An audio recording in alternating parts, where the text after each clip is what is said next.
to be here, and thank you so much for inviting me to come here. Has anyone been to my presentation before? Okay, all right, yeah. I know you have, Masha. Okay, so I can tell the same jokes then. Okay, all right. Okay, good.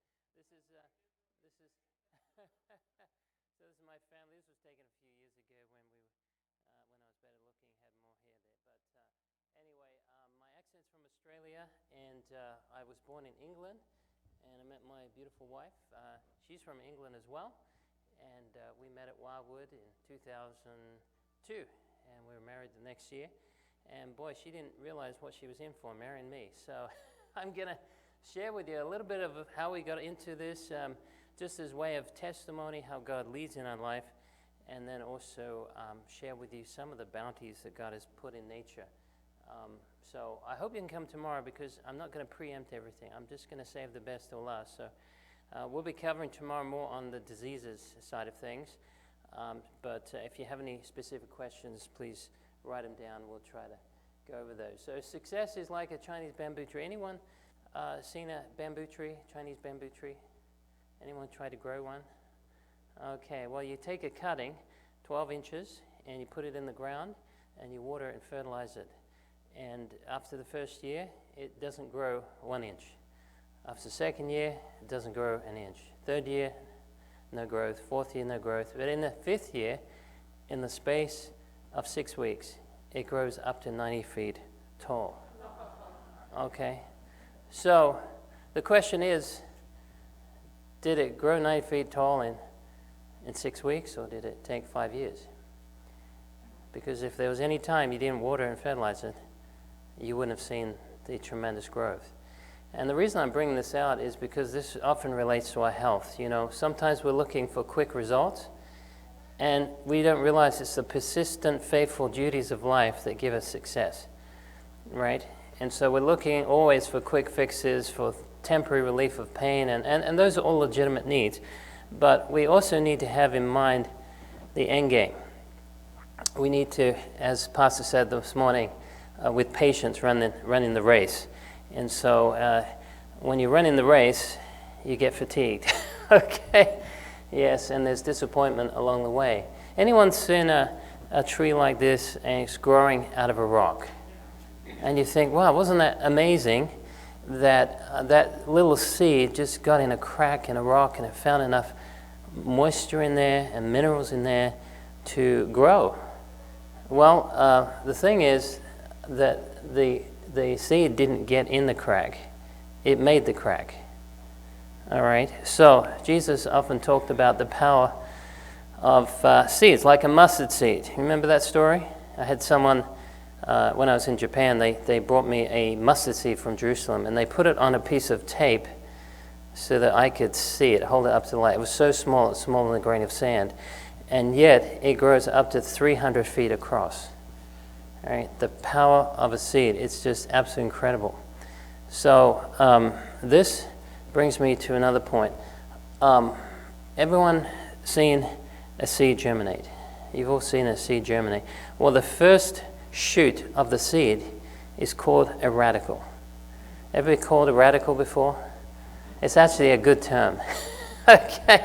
We look at it as a blessing if someone calls you radical, because a radical doesn't let anything get in the way of its growth.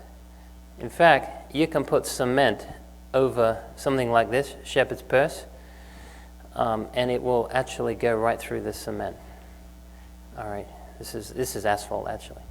So it's in complete darkness, in absolute pitch black darkness, and God often does that to his people, doesn't he? It says, "He that sit in darkness and have no light, let him wait upon the Lord, and he shall be a light about him." You remember that? So it's in the darkest times where the greatest growth takes place, and the greatest maturity and development of a Christian takes place through the trials of life. Well, I want to take you back in time. When my wife and I were married, I had a call to come to the Philippines. I'd been to the Philippines several times, and I felt that I was going to end up going back there. And at the time, I thought I was going to stay for life, just be there till the Lord comes. Time is short, and and it still is, by the way. And so we sold everything we had, which wasn't much, and we got on a plane, we burnt the bridges, and we went to a place called Palawan, and we ended up buying this property. Now, we didn't have the property, we didn't have the money when we went there. It was an inheritance money that we didn't know about, that our parents left us before the inevitable happened. And so when we saw this property, it just coincided with the timing of the inheritance. And so we decided to use this for ministry, and we ended up purchasing it. It was a fruit field. Sorry, this is out of my control. It's one of those automatic slide things that I can't stop. But we had all kinds of fruit. You see papaya there. Anyone like papaya? I mean, we had on one tree 300 pounds of papaya. I mean, you could get a seed, spit on it, throw it in the ground, and 6 months later, it's 10 feet tall, bearing fruit. Okay, that's like the fertility of the soil was just amazing. We had mangoes, we had jackfruit, we had bananas, we had cashews, we had passion flower, we had oranges, grapefruit, pomelo, calamansi. What else do we have? Honey, star fruit. Oh, custard apple. I could just go on and on. And you're probably wondering why I'm still here, right?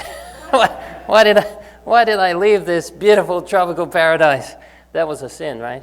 Okay, so we beautified this place. We put flowers all around. We renovated all inside. We put a hydro unit. We even made a hydro shower, high pressurized shower for people. We trained students over there. We actually got them from the mission. The mission gave us the students, and we trained them, and then we'd send them off into the community. We'd train them for a month, then we'd send them off for a month. Then we'd train them another month, and then we'd send them off for a month. And we thought that was the best plan, because if you don't use it, you lose it, right? So it's better to learn something and then go off and use it. Jesus had a mobile school, didn't he?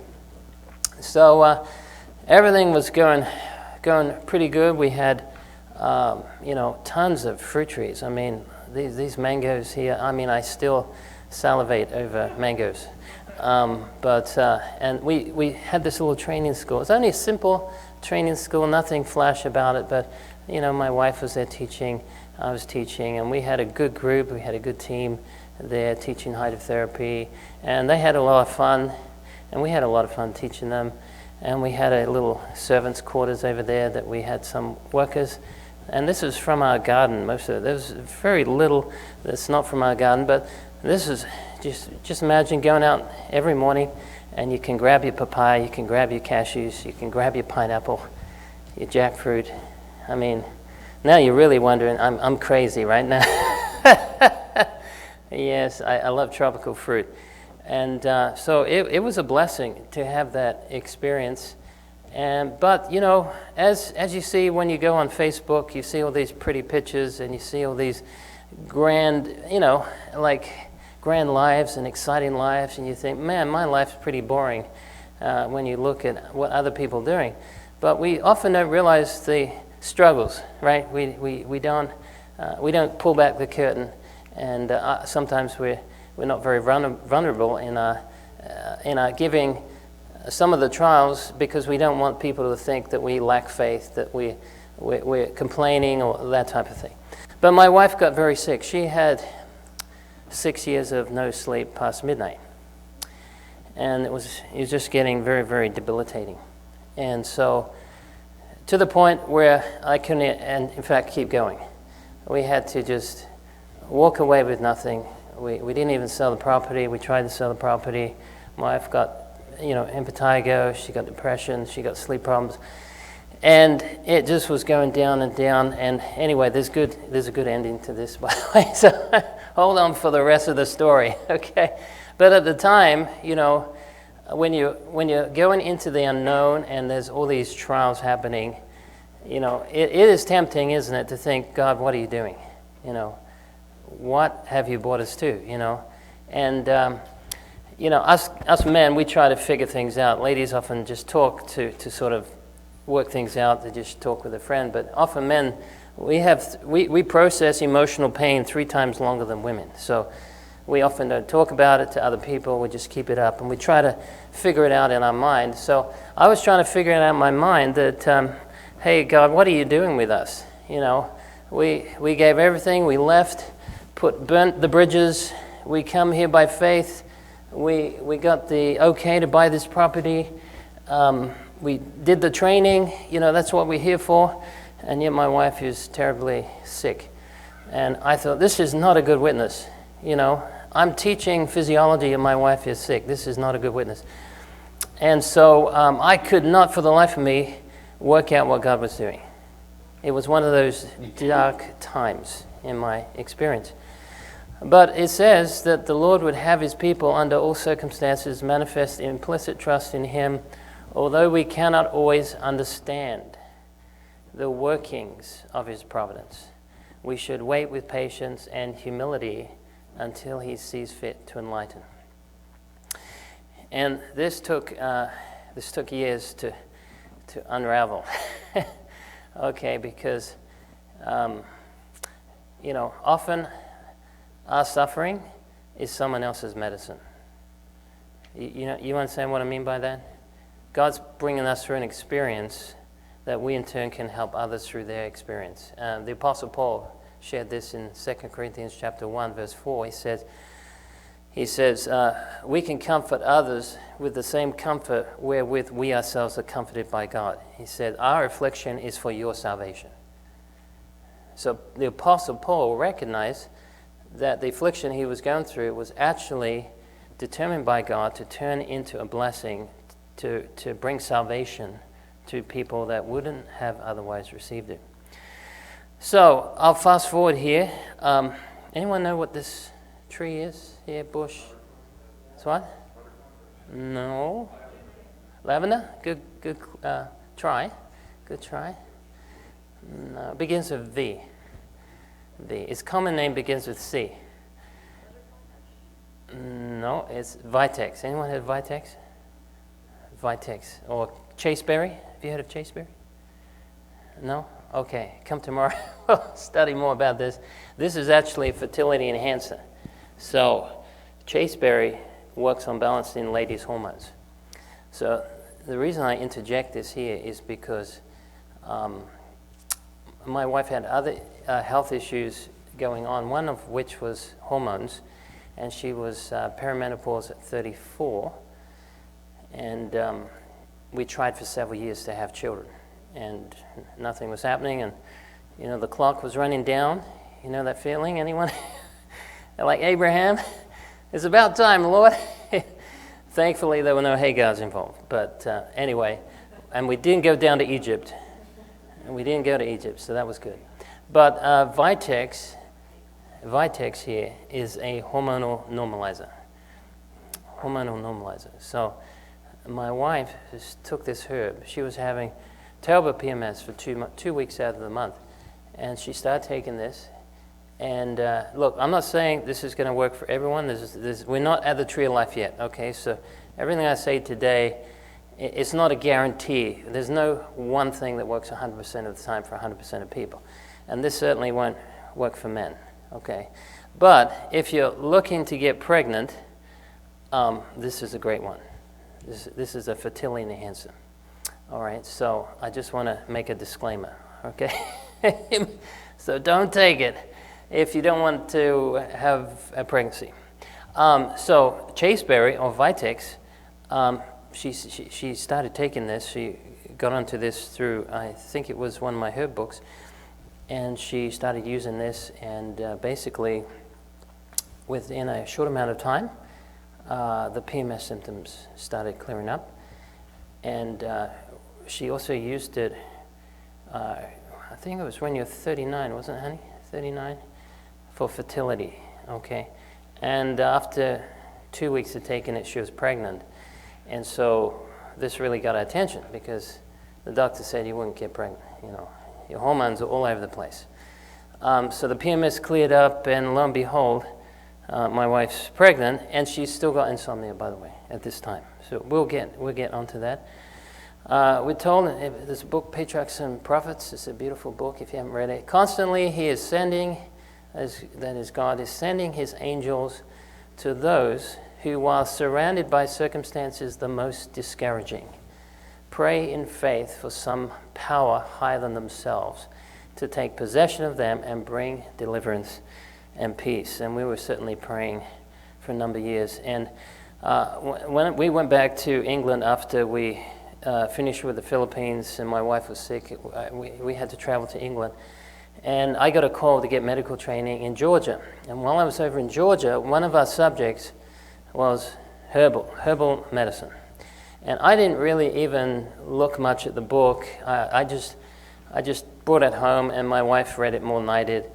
And she was trying to find a remedy for someone else.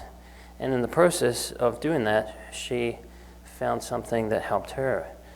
Anyone know what this is? I could try. You've all probably heard of this. Everyone likes oats? Okay, well, before you have the oat, you have the oat straw. Okay, and oat straw is very high in minerals, and it feeds the nerves. Ever been so tired you can't sleep? You had that feeling? It seems paradoxical, doesn't it, that if you're so tired you should be asleep.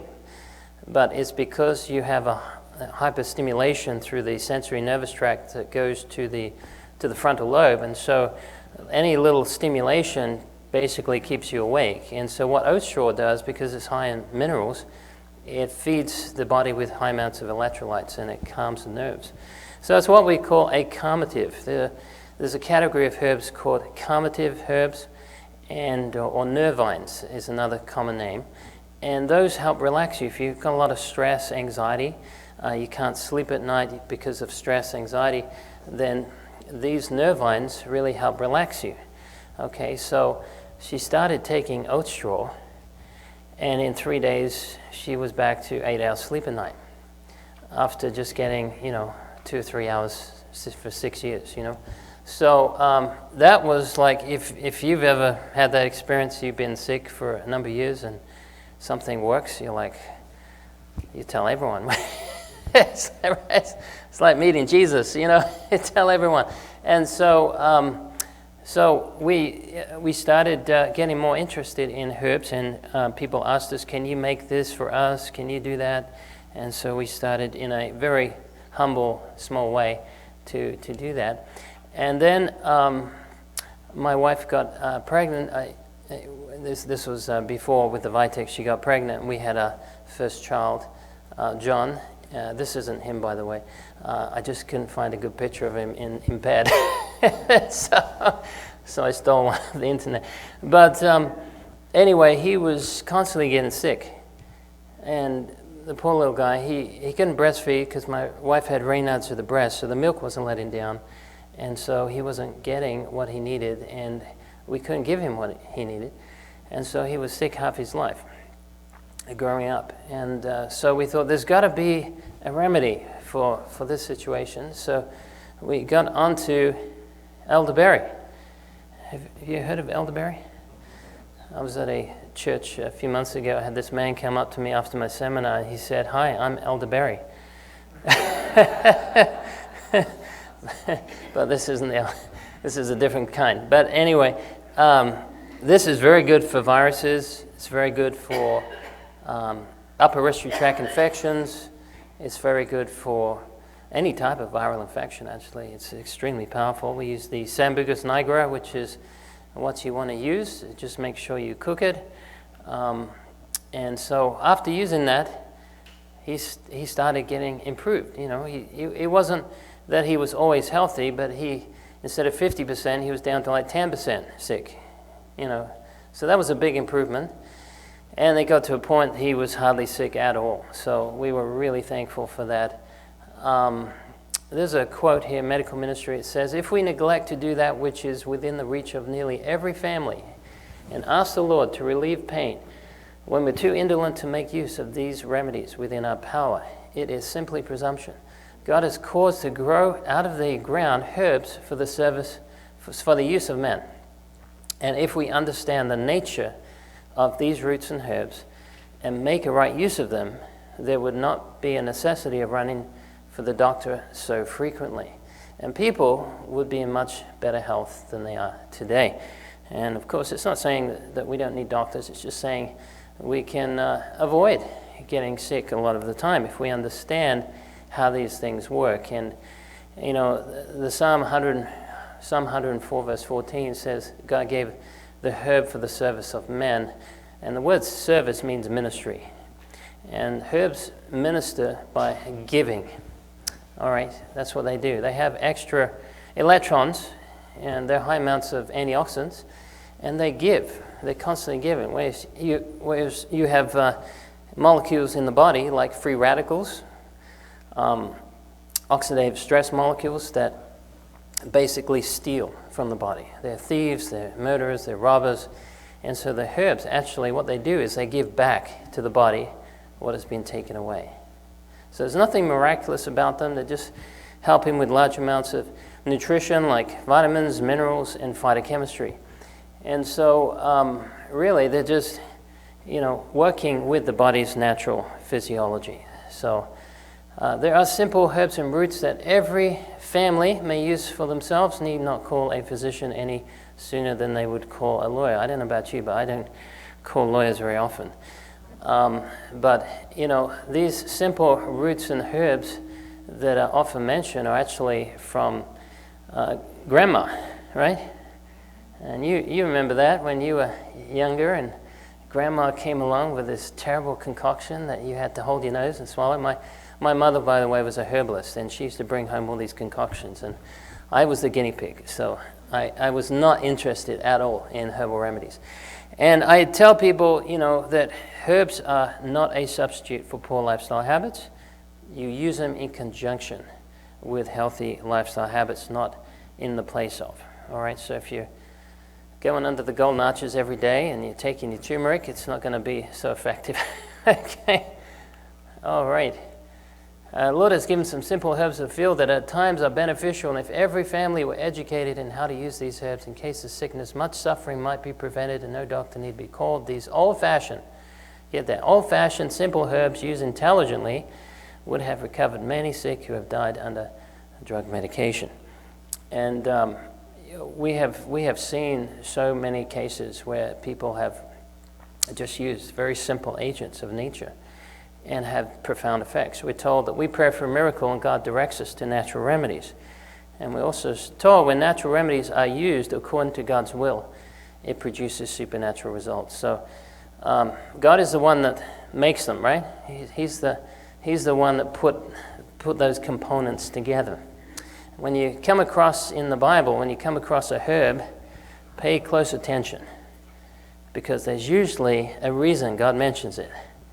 Yes, I'll give you an example, like Elijah.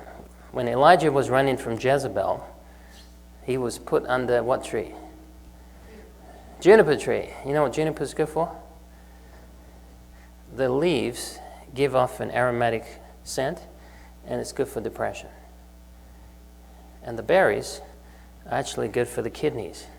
If you're running from a woman with hormonal problems, you can take juniper berries. He just needed to take her some Vitex, and everything would have changed the history of the world. Okay. All right. So, why is this important? Is because when we're entering a time where we're going to be placed in unfavorable positions. The Bible talks about there coming a time where there'll be religious aggression. There'll be no buying and selling. There'll be a lot of man oppressing man, and laws that will be enacted that will restrict people's freedom. And if you start getting involved in the health work, and I'm not saying everyone has to study herbs. I'm just saying that just understanding disease, cause and effect, and even just the simple laws of health, and do cooking programs, and tell them about water treatments and exercise and things like that, then we'll have a field of labor everywhere. Have you seen that? I have seen the world is ripe. The world is ripe. We're even getting major universities now requesting herbal studies in their university. Okay, so this is something that's actually going to get more and more as time goes on. All right, now, that was part one. Okay, so, the hardest lecture to give is after lunch. You realize that? So I have to keep it short and then wake you up and then put another presentation on. Okay, so if anyone got questions? Anyone got any questions what we covered? Yes? How long was your wife overseas in that first segment you were talking about? Okay, we were, that's a good question. Was it 3 years? Was it 2 years? Okay, that's right, because we went back. So yeah, the first time it was 2 years. Yeah, thank you. So. Where was it at, the Philippines? Okay, yes, I didn't mention, that was in Palawan. Palawan is supposed to be the last frontier. It's like the last place to go. They used to send missionaries there, and the missionaries were like, oh, I don't want to go to Palawan. There's malaria there, there's headhunters there, there's, all this stuff there. Now, it's the place to go, for sightseeing, and it's one of the best places for diving. All the headhunters no longer exist. But there's very, very interesting people. The first time I was sent to Philippines, I was up in the mountains of Baguio. Has anyone been to Baguio? No? It's up high north of Luzon. And the first place they sent me to was a place where they worship backpacks. They believe that their dead father jumps in the backpack. And so if anything goes wrong, their crops don't grow, they'll have a backpack worshiping ceremony. Yes. So it was a very interesting time for me. Okay. But thankfully, God dealt with that. So we're gonna look at some common remedies. Does anyone else have any questions? Can you grow the different herbs in your home garden? Yes, I know we can grow basil. you can. So if you can. So the best place to start is getting a 10 by 10 square foot garden. You could grow 100 different herbs, and you'll have enough grown for a family of 4 for the whole year. And start with medicinal herbs that are culinary. You know what I mean by that? So grow things like thyme and basil and rosemary and dill and garlic and all these good medicinal herbs that you can use both in your cooking and also very high amounts of nutritional value. So that's why I encourage people to start with just a small garden. You don't have to have a big land space.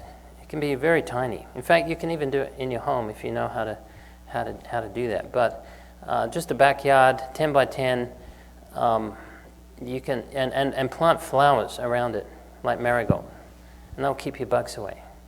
You don't have to worry about spraying things on herbs because they have natural pesticides that keep away the bugs, which is really great. So anyone else have any questions? Okay, we're good to go? All right. Oh, by the way, I wanted to ask, do you have a particular condition you want me to cover? Parkinson's? Okay. All right, we can do that. Yes. Maybe eczema, we see a lot of Eczema? bugs affected by eczema. Okay. Yes, very common. High blood pressure. Okay. Yep. Can do that. I'm sorry? Dementia. Okay, yes. Yes, dementia is very common. It's the seventh leading cause of death in the United States. That's it? I'm sorry? Sleeping problem. Insomnia? Yes? Okay. Do you have papers? Do I have papers? Okay, well, they are recording it. So you can, I think we'll have a link at the end of it, hopefully. Is that right? Okay, so if you miss something, you can watch it online. Any other conditions before we go on? Diabetes? Okay. It's Crohn's? Okay. Kidneys? Fertility? To repair kidneys? Kidney repair. Okay. All right. Arthritis? Yes, sir. Thyroid. Okay. Hypo or hyper or both?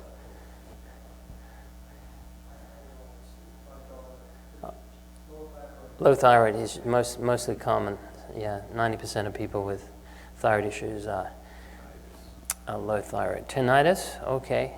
So we're going to be going to that 10 o'clock tonight, okay? All right, so anyway, we'll cover some of these tomorrow if I don't cover them today. Okay, so I just want to spoiler alert here. This is information for educational purpose only, okay? No information given is intended to be used as a substitute for good lifestyle habits or well-informed medical advice. Please use your own common sense in applying what is said. Remember that herbal remedies are not a cookie-cutter approach to every condition. What herb may work for one may not for another, and what may be good in certain situations may not be recommended in other situations. There's no panaceas, one size fits all. Herbs have their place, and they also have their limitations. However, if used correctly, they can help solve a lot of issues that may require medical intervention if not used at all. Any health advice can be harmful if not placed in its proper setting. So do your own due diligence that success may attend to your efforts. All right, we're told the intelligent use of herbal remedies. There are simple herbs and roots that every family may use for themselves, okay? So every family. And do you know that there's been studies done on grandma's remedies, and they found they had a 75% success rate across the board for what grandma used to tell you, that it did work. Okay, sometimes it gave you nausea, but it did work a lot of the time. Okay, so the Lord has given some simple herbs of the field that at times are beneficial. If every family were educated in how to use these herbs in case of sickness. I think we read this before. I'm sorry, it was on my other presentation. So, things to be cautious about when it comes to herbal research, okay? Keep in mind that drug companies do a lot of clinical studies on herbal products and produce a biased slant. Actually, there was a study done on this showing every time it was a biased slant. Make sure there's no conflict of interest when viewing the study. That includes studies from herbal companies as well. Keep in mind that even the best studies are only given probabilities, not certainties. And understand that clinical studies are undertaken to get personal or institutional funding. That's the reason that drives clinical studies. It's not done in a vacuum, as many of us believe. Don't take double-blind studies as irrefutable evidence, and make sure you understand the limitations of the study. Read the whole study before jumping to conclusions. Here's an example of that. When I had a store in Michigan, it was illegal for me to sell comfrey. Okay, you've heard of comfrey? Because it was supposed to be deemed as toxic to the liver because of these, what we call pyrrolizidine alkaloids. But when you look at the actual cases of this, there was only 4. They were all in the 1980s. There was 2 in the States, 1 in England, 1 in Australia. And when you look at some of the studies that were done on these isolated chemicals that were given to rats at high amounts that is impossible to get in nature. Okay, so the rat wasn't given comfrey. It was given isolated pyrrolizidine alkaloids injected straight into its liver. Okay, and then, lo and behold, the rat's liver failed. Okay, so the point of the study is, if you're a rat, avoid a syringe with high amounts of pyrrolizidine alkaloids. Okay, all right. But they used this study to say it will kill your liver. It will completely destroy, and it puts the fear of God into people even using it. What they also don't mention is there's different types of comfrey that have different toxicity levels. So the ones they use are the Symphytum atlanticum, which is it's a Russian variety that is more toxic than the Symphytum officinalis that herbalists use. And you have to be careful as well for herbal products, especially if they come from China? Okay, because they've done DNA testing on some of these, and they've found that this was done by the Attorney General in New York, DNA tests, that 79% of samples of supplements tested either did not have any of the ingredients listed on their products, on their labels, or contained other unlisted plant material. And please don't get from the big box stores. Only 4% of the tested products from Walmart contained plants listed on their product labels. So that's a pretty small ratio, right? I mean, if it was like 94% tested that it was okay, well, that wouldn't be so concerning. But, 96%, that's incredible. So be careful about supplements, especially from China, because they add fillers, sometimes they add drugs in there as well. So be aware of that. Inspiration is above scientific blind studies. Now, I believe that all true science harmonizes with inspiration. So I don't want anyone to come away thinking, you're against science. No, true science it won't validate inspiration. It is often used for non-believers to confirm the validity of the scriptures. But the scriptures are already valid, right? So we don't need double-blind studies to prove the scriptures, because if we did, then we'd all be evolutionists, wouldn't we? More evolutionists are scientists than Christians. Is that correct? But we don't believe in false science, right? So Timothy talked about false science in the last day. Actually, Paul said to Timothy, beware of science so-called. So when the science harmonizes with inspiration and its common sense approach, you can be pretty sure it's going to work, most times. So here's some principles I want to give you. Herbs must be preserved to maintain effectiveness. So if you've got some herbs that are left from grandma that are 7 years old in the basement, it's not going to be very effective. So herbs usually have a 1-year shelf life. Okay? That's as a leaf or a flower. As a root, they can have up to, or bark, root or bark, they can have up to 5 years. If it's powdered, up to 3 years. That's as a root or bark or berry. But to maintain effectiveness, they really need to be preserved properly. And anyone here ever got herbs from the store, health food store? And you go in the health food store and they have these little jars, right? And what are they? They're see-through jars. And they're plastic or they're glass, right? So what do you think happens as a result of that? The light degrades the herb. In fact, light can degrade every phytochemical of a herb in 3 months, direct exposure to light. So if you're using herbs that are already dead, you're not going to get much results. Does that make sense?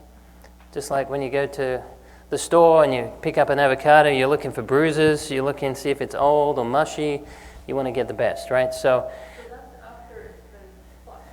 But yes. of course, it's making it grow. Once it's been taken, cut it. Yes, it does. Yes. So you want to keep it in a dark area. You want to keep it in a cool environment. Okay? Dark, cool, without heat and moisture, because those are the things that would destroy the properties of a herb. So by dark, are you saying dark glass?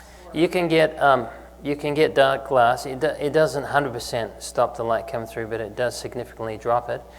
But just put it in a cupboard, and you can use a brown plastic bag if you want. Don't put it in a freezer. Freezers don't. They're not the best for preserving herbs, unless you really know what you're doing, because there's moisture in there, and that can lead to mold. Someone was suggesting taking an herb and freezing it in ice cubes. Yeah, you can do it, but it's hard to do it because a certain amount of moisture can get in the leaf, and what can happen is that moisture can basically deteriorate the leaf and create a mold or bacteria or fungus situation. Yeah, so I would just encourage you to just dry it. It needs to be dried and stored in a dark area. All right, so herbs should be used intelligently and in therapeutic levels deemed appropriate for the condition. Herbs are not to be relied upon continually unless they're used for nutritional support, right? So often people ask me, how long do you take a herb? And I say, well, as long as you need it. So if you're taking, say, turmeric for pain in your joints and your pain goes away, then you can come off the turmeric. But if you want to take something for nutritional support, you can just take it on a daily basis. But my advice would be to switch it out. If you're going to do like barley grass, 1 month, another month maybe do red clover or nettle or alfalfa. Just change it out so that way you get more exposure to those nutrients. So herbal remedies are not a cookie cutter approach. I think I covered that. So natural remedies can't hurt you, right? Isn't that right? Yes, sir. Oh, okay. Yes. Yeah, so, farmers, they roll out the soil, keep some gardeners, you get those droppings and that to fertilize Yes. their soil. Right. I mean, the type of soil or chemicals in the soil, is that been looked at, and is that part of? You mean, do they study the herbs' chemicals? Is that what you mean? Or do... Okay, so with fertilizer, a lot of these herbs, you really don't need fertilizer. And the reason for that is because when the plant doesn't get a lot of nutrition for itself, it can actually make more phytochemistry. So it can actually make more medicine. Now, you need a certain amount of nutrients in the soil. So there's no soil that's devoid of all nutrients. There's... There's a lot of talk now that over farming, They're taking the micronutrients. Is that what you're saying? Yeah, that is definitely true, especially with the plant food like tomatoes, for example. We have, I think it's 1,950 times less iron than was 50 years ago in a tomato. All right, so that's because they're just putting, phosphorus, potassium, and nitrogen in the soil, but they're not actually adding to the micronutrients of the soil. So that definitely can create a problem. All right, but most times when you're planting herbs, like medicinal herbs, you don't actually need to put fertilizer on. They just need good drainage a lot of the time. They may need the right type of climate. And wood chips also is one of the best ones for herbs. Decomposed wood chips, not wood chips in the soil like all mixed up because that will bind nitrogen, but just on the top, and it provides adequate drainage and a nice compost tea. So natural remedies can't harm you, right? Is that right? No? Anyone agree? Disagree? Strongly agree? Strongly disagree. Okay, I have a lot of people, they ring me and they say, hey, what have you got for detox? I want a detox, right?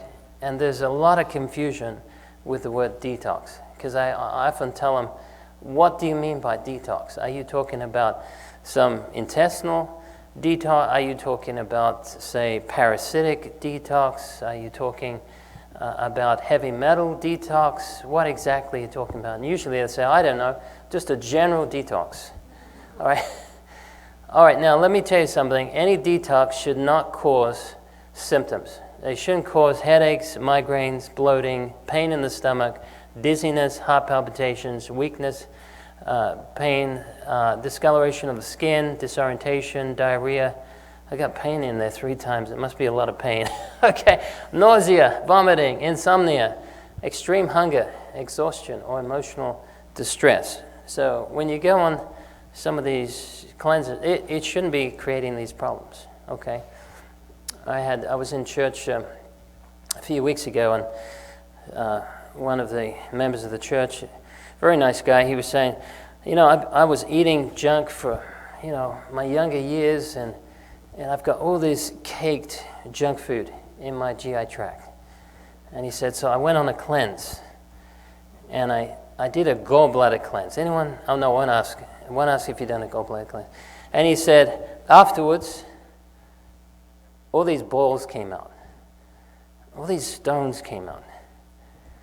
And I said, did the stones go to the bottom of the toilet?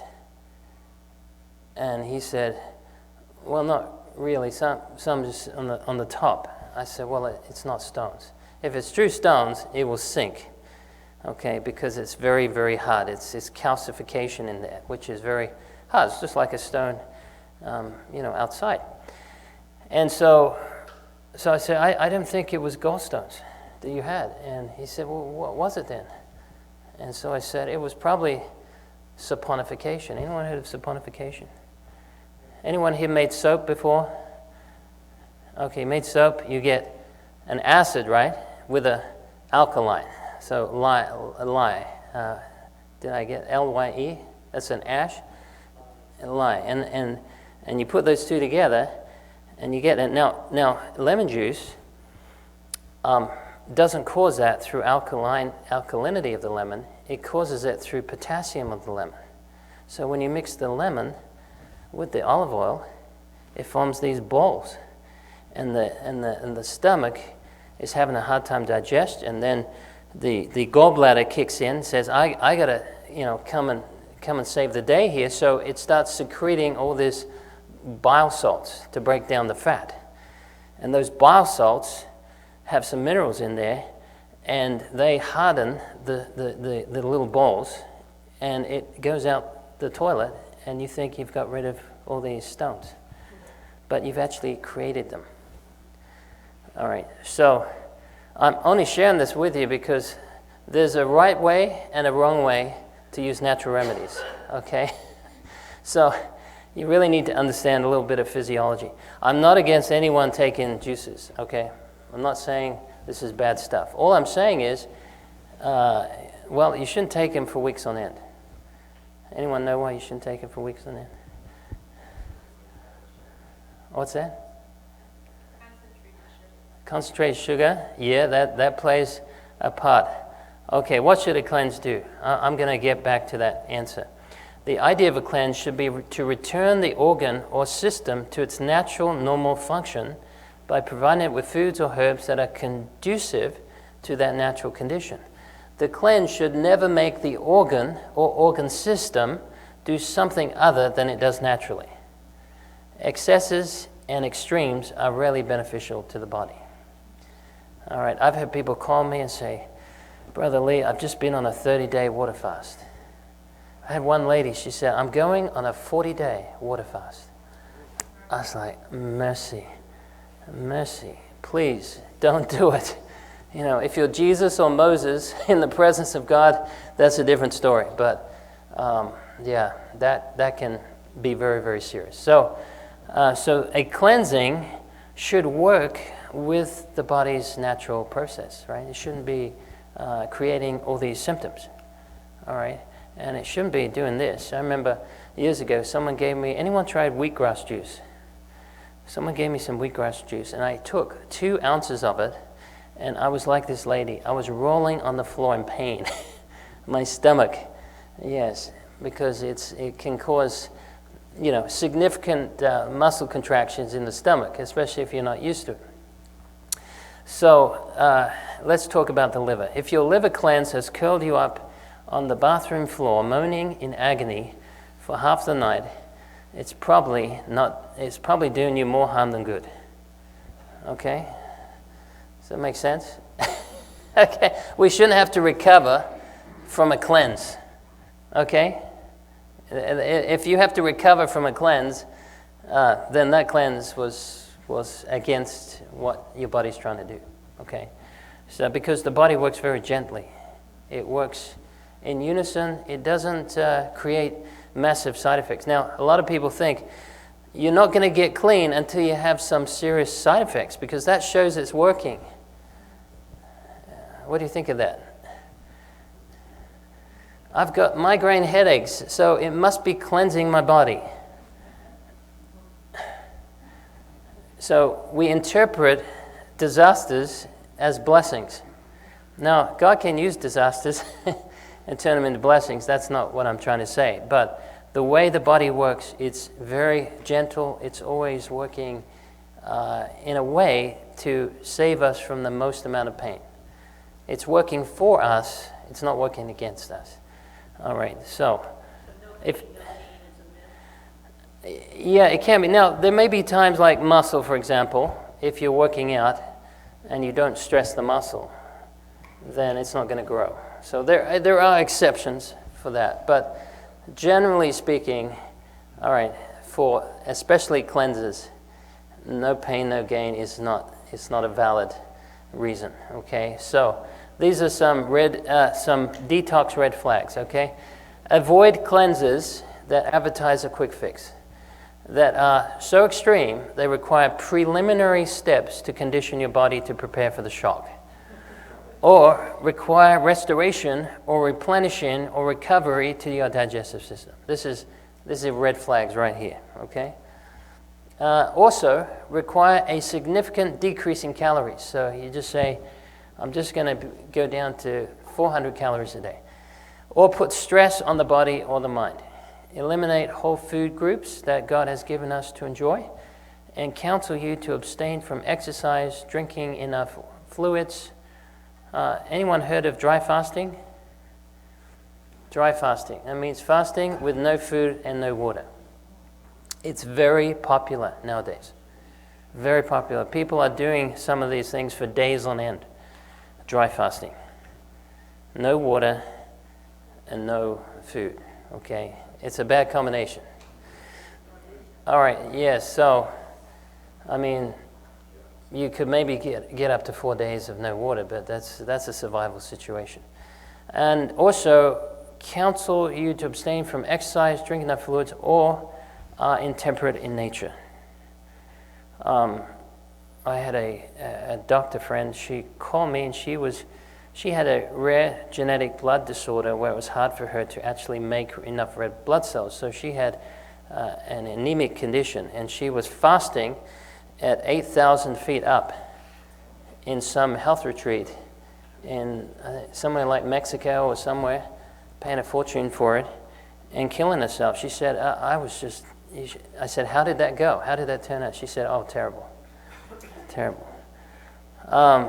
So, olive oil cleanse. Now, I'm not against olive oil. We use olive oil. We also use lemons. But we don't use them high amounts together. In fact, when I had that property, with all that beautiful fruit, we had 46 lemon trees. And I didn't think that you could get into trouble taking a couple of glasses of lemon juice a day. So that's what I did. I didn't want to throw the lemons out. They're good for us. They're high in, lots of good properties. So I squeezed the lemons. I had 2 glasses of lemon juice, and every time I did that, I had a UTI. You know why? Because it was changing my pH of my urethra. And then bacteria were going up, and I ended up in a lot of pain. So if I had maybe half a glass, it would have been no problem. But, all I'm saying is there are limits. We have a law called temperance, and it goes through every law. You can have too much water, not enough water, too much sunlight, not enough sunlight, too much exercise, not enough exercise, right? You get the picture. Too much food. And so there is a balance there. And anything you take to excess creates an imbalance somewhere else. And that includes supplements like high amounts of vitamin C or whatever vitamin you want to take.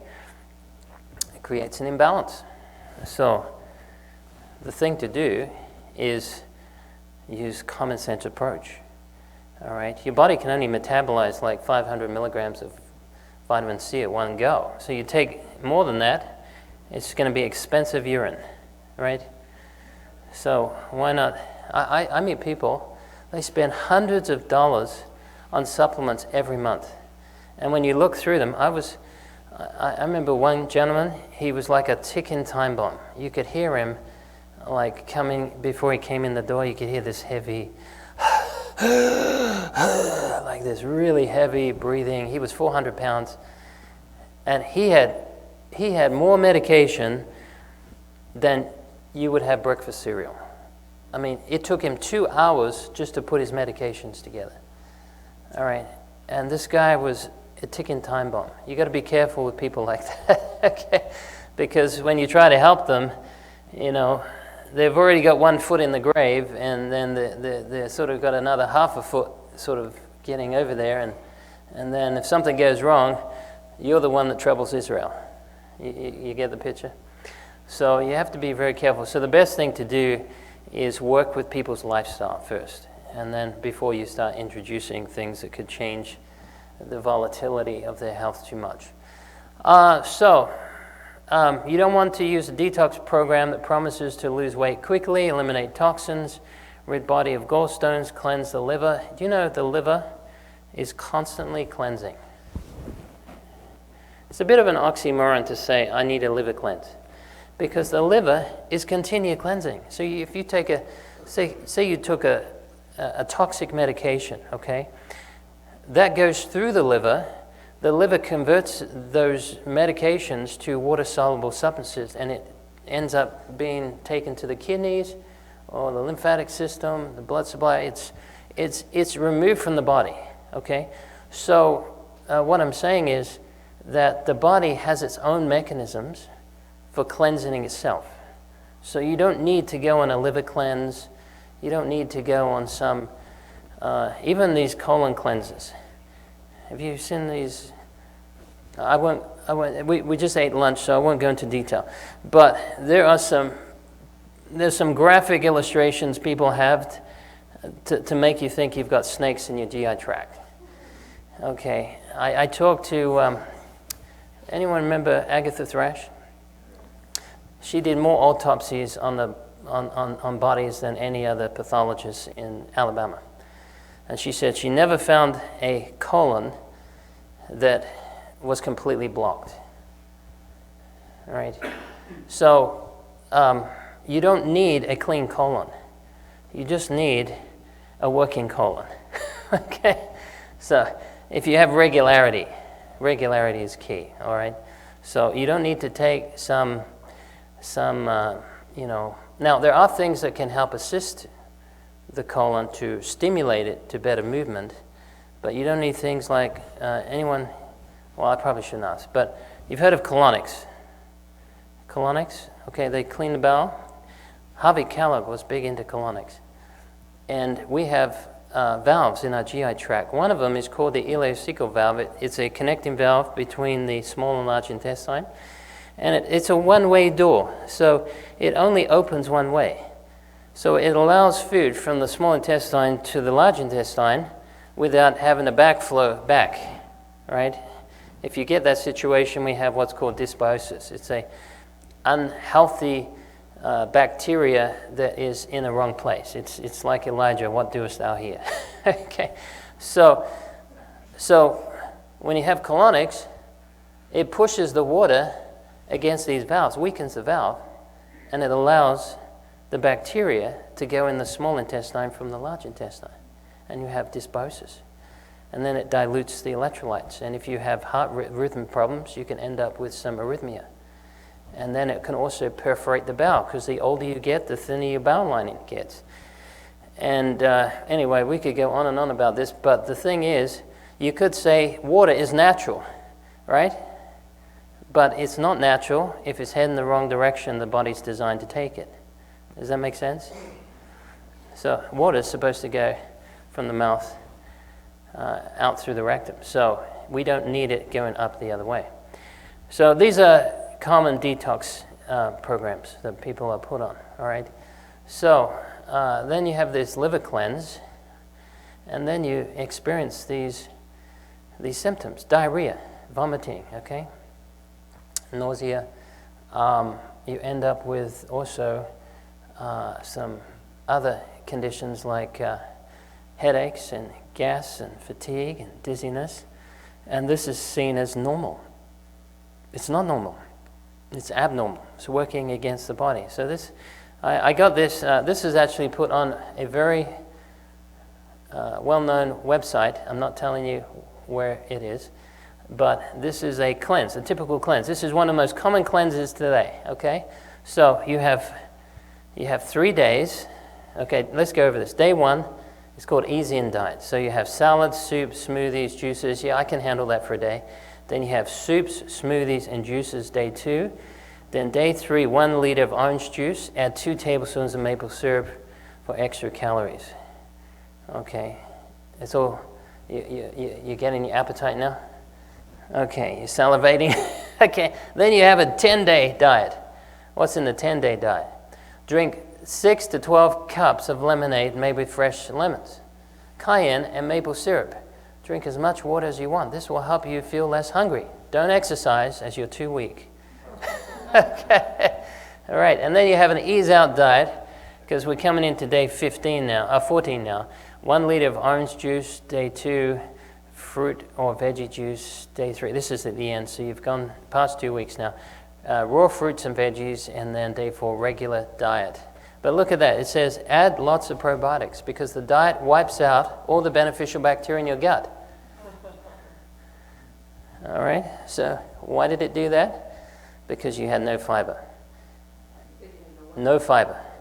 And the enteric cells of your small intestine need fiber to make prebiotics, to break down food particles. They're replaced 3 to 5 days. So if you're on juices for more than 3 to 5 days, you're going to end up with problems.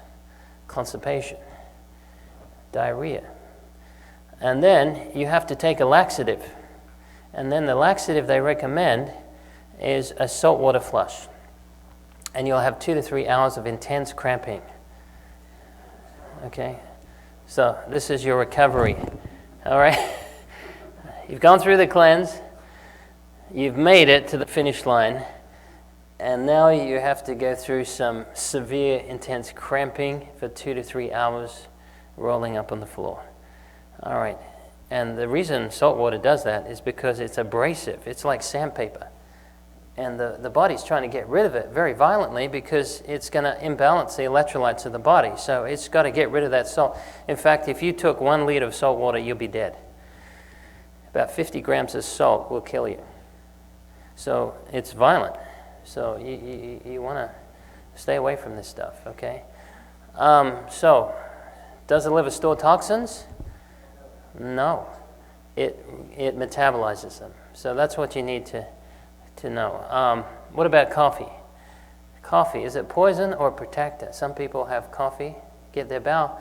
Liver flush, you've heard of that, right? Liver flush? Okay, it does cause the liver some problems, but it's not actually. Gerson program pretty much brought this into the limelight with their cancer treatments. And I'm not a fan of having coffee either way, through the mouth or up the other way. I'm telling you, it's when the more you have, the more you need. And you can never get enough of what you don't need. Because what you don't need never meets your need. Do you get that one? Okay. Okay. All right. So, anyone here heard of black salve? Black salve. So black salve is used to get cancer in the body. But a lot of people, what they do is they put this stuff on their skin, and it's high in zinc chloride, and it burns the skin. It necroses the skin. And so it makes the skin appear that cancer is coming out of it. But you've just created it. So this is something I tell people stay away from. Do not put this stuff in your face. You'll be scarred for life. So I'm just giving you these precautions because a lot of people get into these things, and then it's a false witness because they say, well, we used these herbs, we used these plants, and it didn't do us any good. Well, that's why we're told the intelligent use of natural remedies, not the unintelligent use. The intelligent use is based on true sound physiology, how the body works. Is it compatible with human physiology? Okay. What about tea and coffee? Tea and coffee. I was talking about tea at this program and how it had a seminar in, where was it now? I can't remember if it was Tennessee. Anyway, there was a anesthetist at the back of my program, and I said that tea knocks out GABA. Anyone heard of GABA? gamma-aminobutyric acid. It's a neurotransmitter that's like having brakes on a car. When you get drunk, your GABA's knocked out, so you say things you wouldn't normally say, you do things you wouldn't normally do, because GABA has been reduced chemically. So it's an inhibitory neurotransmitter that resists temptation. Okay, and guess what can happen with tea and coffee? It can knock out GABA. And the anesthetist come up, he said, it's interesting you said that, because these drugs that we use to anesthetize people, they're GABA antagonists. So they knock out GABA. And he said, and people just tell you everything. Yeah. You remember that verse that says, whatsoever you eat or drink? Okay, so there's some drinking stuff we got to pay attention to here. So, can you have tea? Have a different tea. Don't have green tea. Green tea is high in fluoride, it's high in aluminum, it's high in tannins that block iron absorption. It knocks out the GABA, it exhausts the adrenals, it affects adenosine receptors, which interfere with sleep at night. It causes you to feel sluggish after it's stimulated your adrenals. It really wipes you out. So, yes, it provides temporary stimulation, but long-term sacrifice. So both tea and coffee will do that. So I advise people to use a substitute. Use things like, if you want to get the benefits of green tea, because it's high in polyphenols, take peppermint. Peppermint is number 1 in polyphenols. Green tea is number 65. So take some peppermint, take chamomile, take something like nettle, and you won't even miss that green tea, I'm telling you. Yes? Okay, sorry. Yeah. What is that reference, CTC? I think that's Councils on Temperance and Bible Hygiene. Yes, and yes, sir. Okay, the tea that we get, like the green tea and the Lipton tea and the white tea and the chai tea, black tea, it all comes from the same bush called Camellia sinensis. Okay, and that is the most commonly used tea in the world today. There's 2 billion people drink this tea every day. Yes, I know. I lived in Japan. Yes. Yes. Yes, that's right.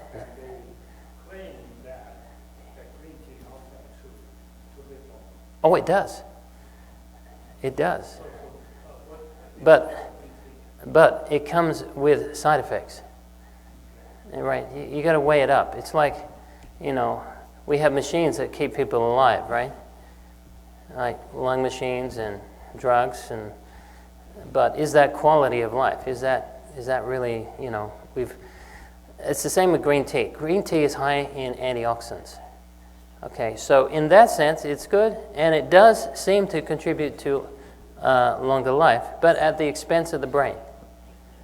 So if you want to have more dementia and longer life, have green tea. Yeah. Anyone else had a question?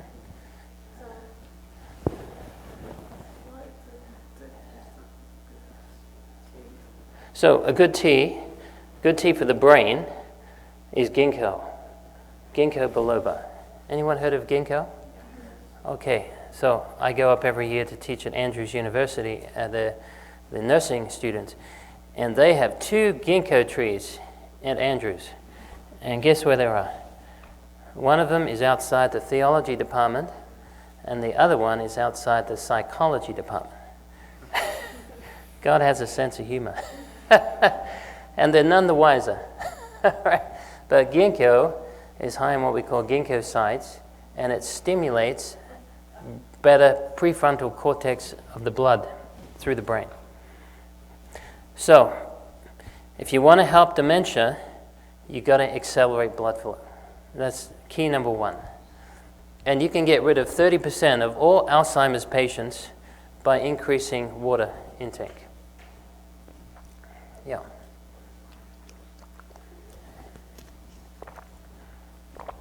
Okay. So, ginkgo, gotu kola is another herb from memory. Helps with acetylcholine production. And then ginger. Ginger is another one. Look, let me simplify it. The body heals the same for every condition. You know how the body heals every condition? It's through the blood. If you want to heal any part of the body, improve blood flow. Right?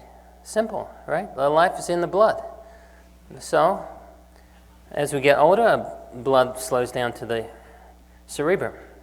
Increase the blood flow. It's very simple. Another excellent herb, I'll talk more about this tomorrow, is cayenne. Cayenne is one of the best vasodilators. It can be a vasoconstrictor if you put it topically, if you have an open wound. But in the body, it stimulates vasodilation. And it's one of the best things to keep the blood moving.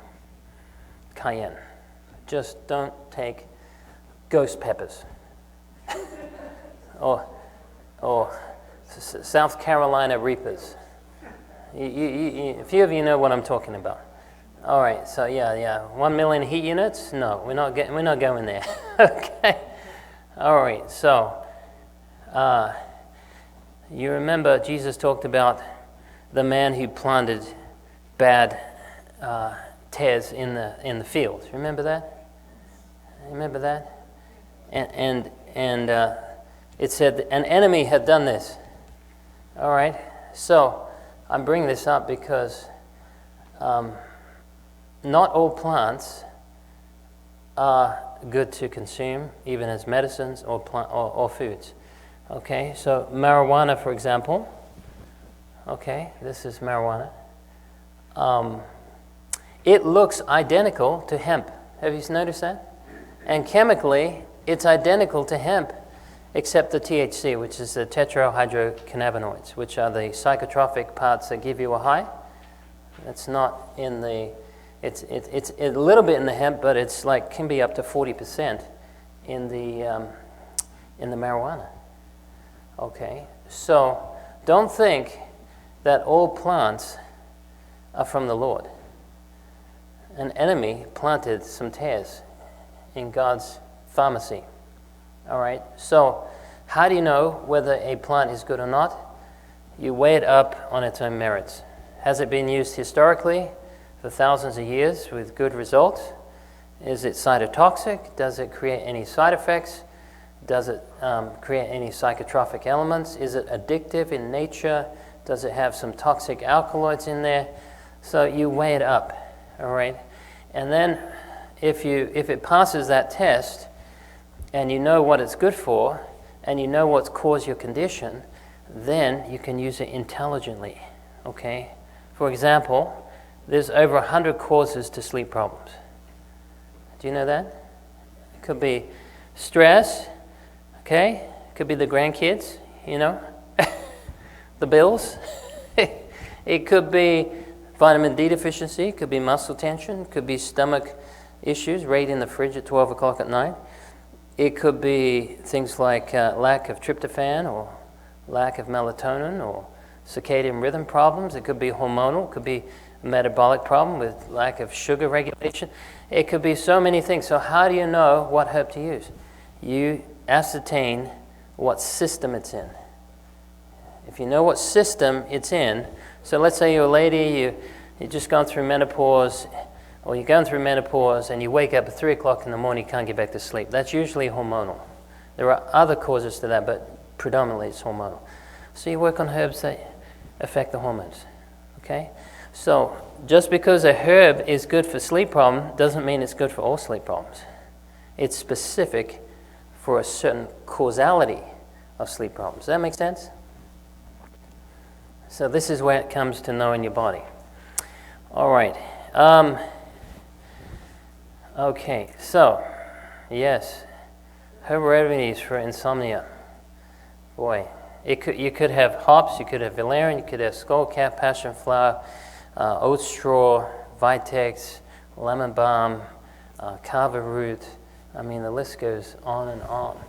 But if you know what system is being manifested in as far as symptomology goes, then you can have a better indicator as to how to fix it. Yeah, speaking of insomnia, I get the feeling that a lot of your brain waves are slowing down right now. And I know mine is, so yours must be. So what I'm going to do is we'll have time for maybe a few more questions, and then we'll hit it hard tomorrow. Is that okay? 'Cause I don't want to weary the saints. Yes. Otherwise, I'll have to give you a stimulant. And that may not be good for you. Okay. Any little questions we had? Yes. By the way, I haven't forgotten your questions about diseases. All right, we're going to cover them tomorrow. Yes. So if you're having insomnia or whatever, Mm-hmm. how do you ascertain what that problem is coming from? So Yeah. that we know for sure. Yeah, well, there are rare cases where you may not understand it. For example, we didn't understand what my wife went through at the time. But this is where a good lifestyle analysis and clinical assessment comes in. So this is why I do consultations, because I'm trying to ascertain the cause. I'm not just trying to find a quick fix. I'm trying to work out where are those laws that have been violated, or where are the things that need to focus on more, and to get that back. So it's a little bit more complex now because we have so many other things that we didn't have years ago. We didn't have cell phones, previous generation. We didn't have, the internet and social media and a lot of the food colorings and diet. We have 100,000 different chemicals added to our food, right? So, I mean, how do you know all the effects that's going to have on the body? So, to answer it, health assessment is the way to go if you're not sure. But usually I find most people understand what's caused the problem. When you go to the doctor, the first question the doctor should ask you is, why are you sick? That's the first question they should ask you. Why do you think you're sick? Because when I get sick, I know 99.9% of the time I know why I'm sick. And so that gives me, that lets me know that God is working on other hearts to convict them the same, even if they don't realize it. Even non-Christians know, when they're messing up and violating natural laws. Yes, ma'am. So how do you know what a reputable source of a supplement is? You said Yes. 4%. Yeah, I definitely wouldn't get it from Walmart. Okay, so let me give you a couple of places where I get my. If you want to get the herb from, there's a company called Mountain Rose Herbs, and they're based in Oregon, and they have the highest organic standard of any herbal company, and it's called Mountain Rose Herbs. Mountain Rose, as the flower, Rose Herbs, and they're very good. And then you have Star West Botanicals is another one, and Frontiers is another excellent one as well. Frontiers, Star West Botanicals. Star West Botanicals, yes. All right. Do you want to come tomorrow, or have I put you off? Are you going to come back tomorrow? Hey, bring a friend.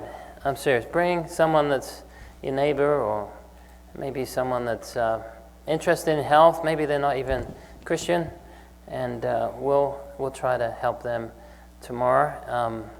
And we'll cover a lot more conditions tomorrow. I did more of a teaser today, but I just wanted to give you some principles so you know there's a right way to do it and there's a wrong way to do it, okay?